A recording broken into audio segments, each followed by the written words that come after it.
they have made me immortal. Bad way and in a good way. In a bad way because they've made me into something that I'm not. You know what I mean?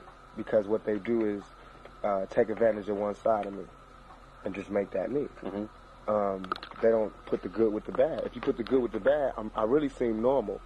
I mean, maybe a little bit better than normal, but I'm still normal. If you put the good with the bad. If you just look at the bad, you're going to be like, damn, that nigga crazy. That nigga's retarded. You know what I mean? But if you just took all my good, you'd be like, oh, he mad soft, he don't do shit, you know, he corny. But if you put it together, I'm Talk about the good stuff. What do they overlook? The good stuff? I take care of a lot of people, man. I don't have any kids. I don't have nothing, no responsibilities, and I take care of a lot of people. And so, and I do that not to say I could do. I just do it out of the kindness in my heart because I feel like if you do something good, it'll come back to you. So I take care of a lot of people. I take care of my whole family. I give away cars and all that type of shit. Buy sneakers for people. Take care of people. Can I get one of those?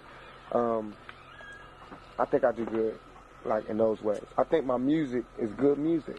Mm-hmm. You know what I mean? I think the shit that I say, no one else says.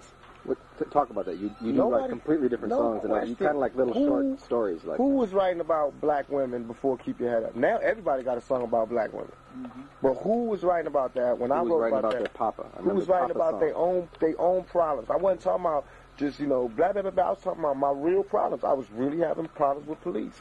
I was really having problems with, life and just being black. And why the hell we got to get stepped on so much, Sensemedia.net